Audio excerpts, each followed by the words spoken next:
Hello and welcome to Elvenhome, and in this edition where we pick up really where we left off in the last one. There's two sections in this video showing the further development of the building of the War Memorial, which are split by me showing the results of the many helpful comments that I had following my showing the layout for High Elven, the track plan. I had lots of very useful comments. The version you'll see is version 7. Although it itself has gone through 8 or 9 changes before I settle on the final version. And then right at the end, I'll talk about the work that I'm going to be doing next in terms of the scenic development of the layout that's already been built so far. So let's go back to the middle of August, which is when I recorded the next section, and had just about begun to work out how I might try and fill the gap in the centre of the War Memorial. Well, with my usual boyish enthusiasm, which is really out of place for someone of my age, I've galloped ahead and done something before I realised I should have perhaps recorded this bit of the video sooner. I've been musing over the last week and a half since I did the last bit of the recording how I would fill the centre section here, particularly given that when you look at the width of the wall here, it would be very thin. And as you will have guessed, it suddenly occurred to me that perhaps I might be able to mould the roof in. I'd thought about using different bits of plastic, and obviously there's going to be a roof across here, so all of this putty may not be seen. But the real issue is, how do you mould the inside here? And I'm not sure. I'll try and bring it a bit close. As you will see, I've used milliput. I've gone for the silver grey one. I've never used milliput before. It's a 2-part epoxy putty, and there's in this one there's a white and a sort of very duck egg blue colour. And you mix when you mix the 2 parts together, and once they're fully mixed, then the thing becomes active and it's very sticky for about half an hour. Then it becomes a bit rubbery. But whilst it's sticky, and particularly if you keep using water, you can mould it, which is what I've tried to do there. And it's allowed me to mould into the corners here, maybe not very expertly, but this was the first time I'd used it, and to give a kind of domed effect with a central circle. The circle was achieved, if I can find the piece that I threw away, here we go. This is a piece of doweling, a balsa doweling, which I held in the centre and wedged into place and then pushed all the putty around it. And it's sort of given me the shape I want, sort of. But again, the main idea is for light to be coming down through the centre here. And there will be a roof over the top of all of this, and then a central raised area with those circular windows, which I think I've already shown you. But if this works, and we'll know probably in about a day, it's 2 to 3 hours for it to set rock hard, and it completely cures about the same time thereafter. But I won't be able to work on this anymore, I don't think, actually till Saturday. It's Thursday the 23rd of June, August, when I'm recording this. So we'll wait and see whether this works. It will need sanding, of course, and once it's rocked hard, I can sand it, so the Dremel may get some use. But if this works, I think it may also provide me the means to do the walls and arch tops for these parts here, which will also give quite a bit of stability. That's made that much stronger. I mean, as you can see, this is still pliable because it's moving. If you can see that, it's moving a bit. But I'm now just interested to see what it looks like when it's finished. So we'll let this dry, and I shall stop playing with it before I ruin it. And when we come back, we'll have a look and see how it's all dried out. Well, it's time to reveal the final layout for High Elven once I come around to building it.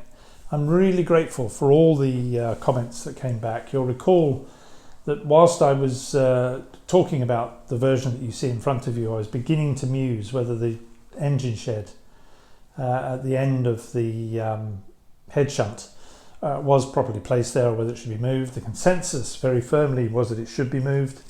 Various other suggestions for changes. As you will have seen from the previous video, this version of the plan doesn't have a long enough section for the runaround, although I'd said in the previous version that previous video that it did. I'd completely forgotten to do it, and as you'll see from the new plan, that has changed significantly. As I said, I'm grateful for everybody's comments. It really is helpful to have people giving you a second opinion, because this hobby can be quite solitary, and I think one of the great things about YouTube is that we're able to share views among people that enjoy building model layouts. So on with the revised plan, which in some sense has gone a little bit backwards, but not in others, in the sense that this is the revised plan. I've taken off the track labels because I was beginning to confuse myself what was going to be happening.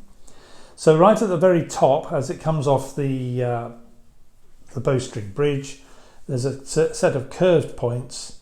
The left-hand side of the points takes us down into the station. The right-hand side of the points takes us on to the goods shed. But you'll notice that now the line is fully extended to come up to the boundary of the baseboard. And that means that I'm going to have to find some way for a road that's going to be at the top there to come over the line and down into the little village, or the whatever it is that I put by the station. Toying at the possibility of a humpback bridge, or possibly even manufacturing a two road level crossing. Couldn't think what on earth they were called. As we come down into the station, the central section now has been positively tested and measured to within an inch of its life, because the overall length of the two coaches are about 250 millimeters. But by testing on existing points of the kind that I'm going to be put in here, there needs to be a 100 millimeter gap between the end of the coach and the start of the point if the crossover is to work properly. Now that would have ended up with me needing nearly half a metre length for the middle section by the platform. And I've got round that, as you will see, in that the point that is down by the head shunt at the bottom, I've put an extended piece of track between it and its facing point, and that just pushes the track out enough for the locomotive to be able to run round at that end, and the coaches will be far enough up the platform at the other end not to cause a problem. And by putting that on a flat piece of paper and actually putting the coaches and trains on top of it, I'm absolutely sure it will work. The engine shed, as you can see, now has its own separate line, which is accessed off of the runaround. And the goods facility, now I'm probably going to change the way I put together the kit that's there, because there's a separate platform which can be positioned, and I was looking on Google and someone had placed that platform right in front of the delivery door, and I think that's a much better place for it to go, which is good also, because it will just give me more room there for the access for lorries to come up to the delivery platform. So this is it. Not sure when I'll get round to doing this part. There's part of me wants to just get on and do this, but I've got other things that I want to do, which I'll come on to talk about in a moment.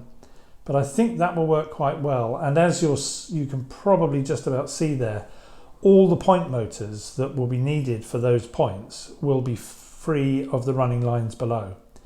It does mean I've extended the depth of the upper section to be the whole depth of the board. And that means I've got to make a change to a road that I wanted to have running right at this end of the board that runs in under the viaduct and up into Weathertop. But I've got an idea how I might do that. When I come to build it, we'll see if that works. So the next section is to take you back to part 2 of the building of the War Memorial. And then after that, I'll come back and just talk about the plans for the next bit of work to be done now that I've completed this, and I've completed the work up to and including Sharky's End Station. Well, I'm now recording this about a week and a half after the last session, partly because I spent a bit of time thinking about what the next steps are before I carried on. But to pick up where the last one finished, this has set absolutely rock hard, which it did in just about a day, completely. It was pretty solid after a few hours. I then went over it with some filler. I don't think you can pick it up, but you may be able to just see in the corner there, because there were one or two places where there were slight holes. And in fact, I will go over it again after I've done the next section, because there are still places where I'd like it to be smoother. But it has given me that kind of domed effect inside, which I'm really pleased with, because I think that's much nicer shape inside than if I'd have just put square pieces of card so that it was entirely flat. So the next steps are to fill in these side sections, and I've decided that I'm going to do that by using milliput, because I think I'll be able to get that in, get them leveled off and flat, and do the arch and shape the arch whilst it's all wet. And then I'll need to do some filler generally over the model and sand it all down ready for painting. The top design has changed slightly in that I am the windows that you saw a little bit earlier, I've decided that they're a little bit too big. The aperture of the window is fine, but the border was a bit thicker than I was expecting. So I've ordered, and they should be on their way soon, windows that are 2 millimeters smaller. And I'm hoping that similarly the border will be a little bit smaller. And the intention now is that using some strip styrene, I will cover the two halves here in some just flat strip styrene card. And then this whole area will be the raised area, which will have the 4 windows at each of the cardinal points on the window. And then I'll put a light in at the top of that window to shine down on the soldier, which will be quite good. And the other thing that I'm now toying with is decoration, so that it's not entirely plain. It is sort of Art Deco, which didn't go in for lots of ornate decoration. So it's really thinking quite angular things, whether, for example, it looks a bit odd, but just sticking something like that on there to give a bit of shape. And similarly at the top here, though, this will be flat, and then the thing will rise up in the centre.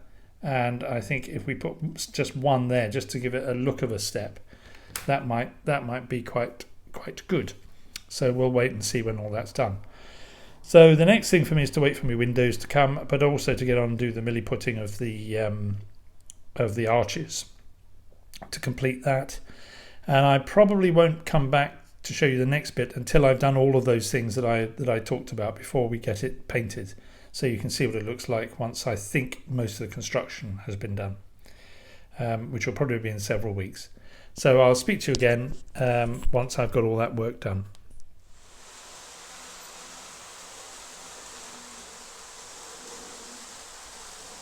So it's time now to talk about what the next work on Elvenhome is going to be. And in many ways you're looking at it. You'll recall some videos ago that I said that my intention was to work from the back to the front. And the next phase, I think, that I'll be working on is to look at and finish the station. The station is in position and it has 2 sets of lights at each end of the platform, but nothing is stuck down there at all. And I always wanted to put some more lights in and around the station, and I've been able to source some lights which are sort of canopy lights that sit under the canopies and hang down. So I want to try and fit those. have another go at building some of those very tiny racks to go in the parcels office, and see if I can put a light in there, and then to do the ballasting from pretty much where the tunnel mouth is all the way up and round to just before where there's a complicated set of points, including the double slip. Now, that seemed fairly straightforward when I first looked at it, but I think what it also means I've got to do is complete the design of the walling around the railway that splits it off from the back of these terraced houses where Longbottom Terrace runs. And if I'm going to do that, it also means I've got to finally fix in place where and how I'm going to have that sort of scene set there. So I've got a bit of thinking to do, and as you can see, there is a space there already for the war memorial when it's completed, and I need to complete the walling around the water tower, the coaling stage, and probably put in a water tower, come to think about it. So there's much more. In order to be able to do the bit of ballasting that I want to do, I've actually got to do rather more, which is one of the things that I'm constantly saying, that you really have to think about all the consequences and not just bowl ahead, which is my normal way of doing things, and just stick the ballasting in, because I've got to work out what kind of fencing I'm going to have from the tunnel mouth on this side of the layout, on the far side there, up along the length of the platform up to where that wall of the station building is, and then what we do beyond it, which in turn fixes where the road will be, which will bring the traffic into the front of the station. So that's a lot of brain cudgelling, and by the time we come back for the next video, I hope to have actually started doing some of that and getting it in place. And I think getting some ballast down on this level of the layout will be really very helpful indeed, because I'm really impressed with the difference the ballasting has made just on that length of track up the incline. So that pretty much wraps up this edition of Elvenhome. I hope you've enjoyed it. If you have liked it, please do hit the like button. That's a great help. If you've not subscribed before, please do subscribe. It would be great to have you along. And hit the bell notification next to the subscribe so you know when I'm uploading. And please do let me have your comments. I'm getting more and more different people commenting, and it's all so helpful. One, to know you're out there, and to be able to talk to you, even if it's through the wonders of the internet, but also the particular help and guidance that people very freely give, that is helping me as I design and build this layout. So until I speak to you again in about a fortnight's time, that's everything from me. Bye bye.